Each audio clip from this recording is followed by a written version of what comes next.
市府观光旅游局为延续台日的友谊，甲台日混血作家17秒来合作，推动疫情过后台南的国际观光。25号下午，特别伫台南福尔摩沙游艇酒店举办台南亲善大使17秒的shopping品，甲舞台剧《时光的手箱》公演宣传记者会，由市长黄伟哲亲自颁奖聘书，感谢17秒对台南的贡献。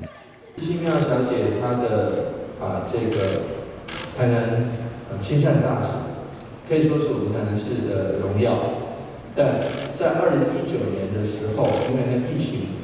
的关系，2019年之后，2020年1月，马上台湾的国境就关了，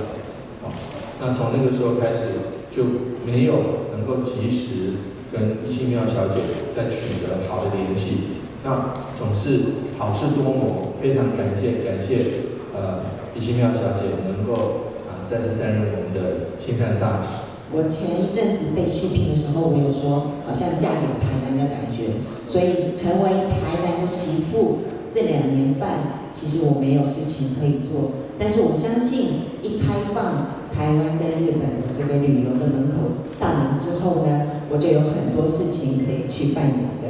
我希望可以就是让日本人更认识台南，然后也接下来我也想就是做一个最大的目标，就是想要让日本人成为到台北的第一个选择地，就是台南，然后让台南变成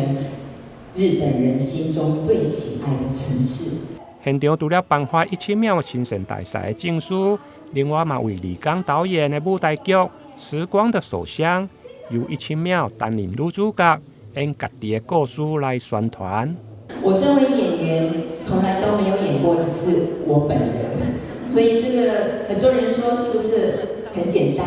但是其实很难，因为我要控制我自己，然后要以客观的方式去解释这个剧中的我们的家族，所以我每次其实演了很多次，还是会真实的流泪，就是回想到我父母亲，所以在这个台南会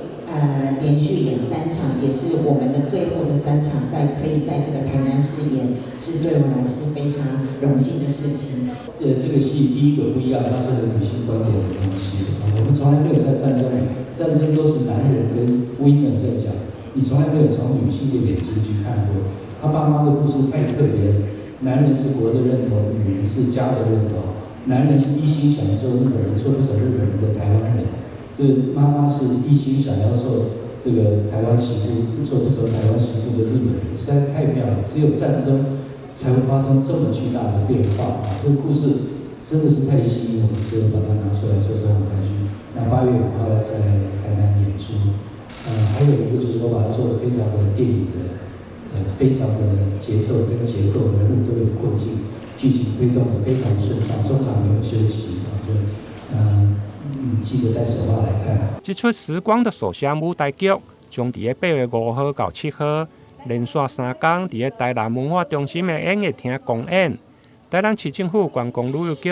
欢迎各地旅客做伙来台南看好戏、顺耍旅游，配合台南好康券，还佫享有超过200种的优惠，加电子的免费乘车券。台南新闻林根采访报道。